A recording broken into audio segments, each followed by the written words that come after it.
नमस्कार, ओम नमः शिवाय।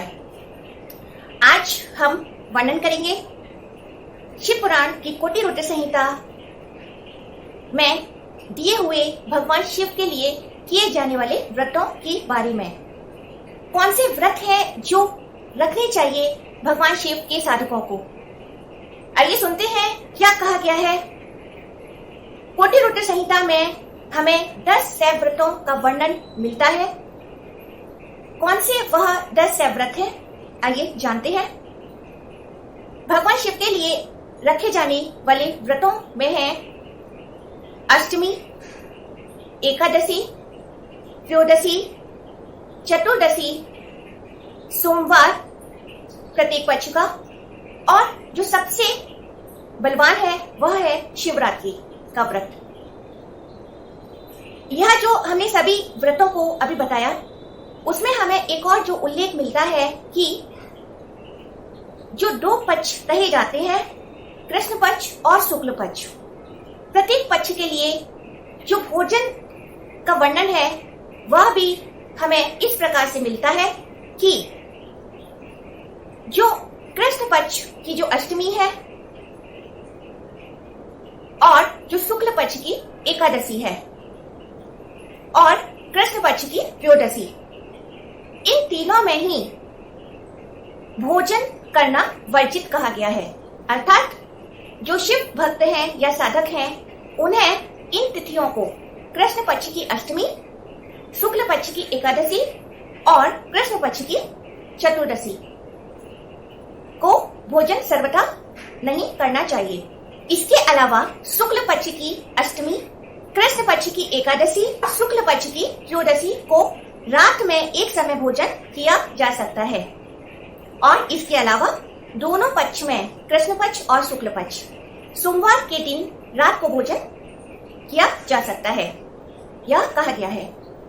और जो शिवरात्रि का जो व्रत किया जाता है, उसमें त्रयोदशी को रात में एक समय भोजन कर चतुर्दशी के दिन पूरे दिन उपवास रखना चाहिए और अगले दिन दान और ब्राह्मण भोज के बाद जो है अपना उपवास को खोलना चाहिए। यह जो महत्वपूर्ण बातें हैं वह हमें कोटि रुद्र संहिता में मिलती हैं। अब यहाँ हम एक बात करेंगे कि शुक्ल पक्ष और कृष्ण पक्ष किसे कहा गया है।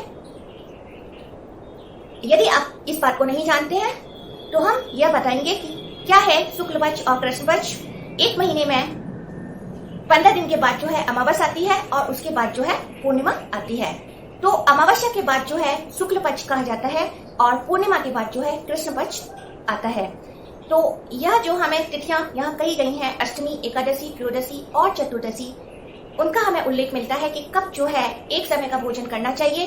यद्यपि इस बारे में कुछ भी नहीं लिखा हुआ कि उस भोजन में क्या सामग्री होनी चाहिए, केवल एक समय का भोजन ही हमें उल्लेख मिलता है। या फिर जो कुछ तिथियां हैं, जैसे कि कृष्ण पक्ष की जो अष्टमी है, शुक्ल पक्ष की एकादशी है और कृष्ण पक्ष की चतुर्दशी, उसमें सर्वथा भोजन के लिए मना लिखा गया है और सोमवार के दिन रात में भोजन करने के लिए कहा गया है। आइए अब हम बात करते हैं शिवरात्रि के व्रत के बारे में, जो कि बहुत ही महत्वपूर्ण बताया गया है।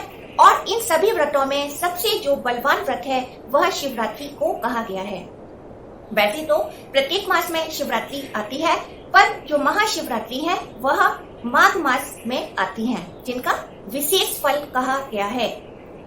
हमें यह भी उल्लेख मिलता है कि शिवरात्रि का व्रत किस प्रकार से करना चाहिए। यह विधि जो है कोटि रुद्र संहिता में मिलती है, जिसका वर्णन हमने पिछले वीडियो में किया हुआ है और आपको उसका वर्णन नीचे डिस्क्रिप्शन बॉक्स में भी मिल जाएगा, आप वहां लिंक को देख सकते हैं।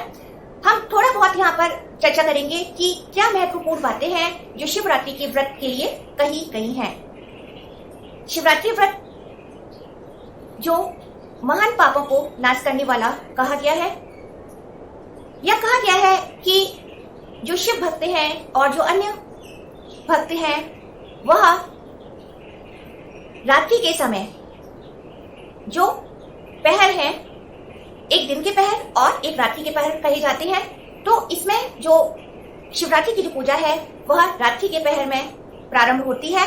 अब यहाँ हम एक छोटा सा वर्णन पहरों के बारे में भी बात करेंगे कि किन्हें पहर कहा गया है और वह कब आरंभ होते हैं। जिस तरीके से हम लेंगे कि प्रातः काल जो प्रथम पहर होता है वह आरंभ होता है 3 बजे से। 3 घंटे का अंतराल रहता है और 4 पहर होते हैं दिन में और 4 पहर होते हैं रात्रि में। तो पहला पहर प्रारंभ होता है ब्रह्म मुहूर्त जिसे कहा जाता है 3 से 6। उसके बाद द्वितीय है 6 से 9, 9 से 12, तृतीय पहर और 12 से 3। यह हुए दिन के 4 पहर। और उसके बाद आरंभ होते हैं रात्रि के 4 पहर जो कि प्रारंभ होते हैं सायंकाल से 3 से 6, 6 से 9, फिर रात्रि के 9 से 12 और फिर रात्रि के 12 से प्रातः 3। तो यह हुए रात्रि के 4 पहर। तो शिवरात्रि का जो व्रत है, जब त्रयोदशी और चतुर्दशी की तिथि जब रात्रि में जो लगती है उसी तिथि को व्रत के लिए ग्रहण करना चाहिए, यह कहा गया है। और इसके पश्चात यदि पार्थिव शिवलिंग का निर्माण किया जाता है तो यह अति उत्तम कहा गया है। और प्रथम पहर में ही जो भक्त हैं वह संकल्प लें चारों पहरों के लिए। और इसके बाद जो है विभिन्न प्रकार के फूल, पुष्प, मंत्रों द्वारा, नैवेद्य द्वारा भगवान शिव की पूजा करनी चाहिए। यहाँ हमें यह उल्लेख मिलता है कि हर पहर में मंत्रों के द्वारा ही शिवलिंग या भगवान शिव की पूजा करनी चाहिए, बिना मंत्रों के पूजा नहीं करनी चाहिए। और यदि कोई गुरु द्वारा कोई मंत्र लिया है तो उसी मंत्र के द्वारा पूजा करनी चाहिए, अन्यथा ओम नमः शिवाय के द्वारा भी पूजा की जा सकती है। प्रथम पहर में जिन पुष्पों का वर्णन मिलता है वह कमल और कनेर के फूल हैं और विभिन्न प्रकार के मिष्ठान बनाए जा सकते हैं। द्वितीय पहर में बिल्वपत्र, कमल से पूजा अर्चना करनी चाहिए और इसके अलावा जो है खीर का नैवेद्य चढ़ाना चाहिए और बिजोरा नींबू के अर्घ्य देना चाहिए। यह भी हमें वर्णन मिलता है। भगवान शिव को जो है जलधारा से उनकी पूजा अर्चना करनी चाहिए और जो भी पूजा अर्चना का सामान चढ़ाया हुआ है उसे जलधारा के साथ ही उसे उतारना चाहिए। यह भी हमें उल्लेख मिलता है। इसके अलावा दूसरे पहर आने पर मंत्रों का उच्चारण जब दोगुना कर देना चाहिए, तृतीय पहर में उससे भी दोगुना और चतुर्थ पहर में और भी जप और मंत्र का करना चाहिए और रात्रि में जागरण करना चाहिए। आगे यह वर्णन मिलता है कि तीसरे पहर में विभिन्न प्रकार के मिष्ठानों द्वारा पूजा अर्चना करनी चाहिए और उसमें जौ के स्थान पर गेहूं का प्रयोग करना चाहिए, जिसमें दूसरे पहर में तिल, जौ के द्वारा जो है पूजा अर्चना कही गई है। और तीसरे पहर में गेहूं का इस्तेमाल करना चाहिए और इसके अलावा आग के फूलों को भी चढ़ाना चाहिए और जो अर्घ्य है वह अनार के फल के द्वारा देना चाहिए। और इसके अलावा जब चतुर्थ पहर शुरू हो तो उसमें तीसरे पहर की जो पूजा है उसका विसर्जन कर देना चाहिए। चतुर्थ पहर में मंत्रों की दोगुनी आवृत्ति करनी चाहिए। उसके अलावा पहले की ही भांति जो है पूजा अर्चना करनी चाहिए विधिवत तरीके से और उसके अलावा जो है विभिन्न प्रकार के मिष्ठानों का नैवेद्य चढ़ाना चाहिए।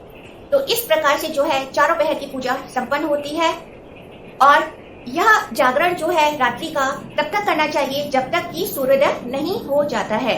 और सूर्योदय होने पर प्रातः पुनः स्नान करना चाहिए और पुनः स्नान करने के बाद जो है ब्राह्मणों को दान देना चाहिए और दान देने के बाद जो है सन्यासियों और ब्राह्मणों से आशीर्वाद प्राप्त करके भगवान शिव का विसर्जन करके फिर स्वयं भी जो है भोजन ग्रहण करना चाहिए। तो यह जो है हमें सभी उल्लेख मिलता है शिवरात्रि के व्रत का। और इस प्रकार से जो है हमने यह सुना कि कोटि रुद्र संहिता में 10 व्रतों का और इसके साथ में शिवरात्रि के व्रत का विधि विधान कहा गया है। इसी के साथ में समाप्त करते हैं।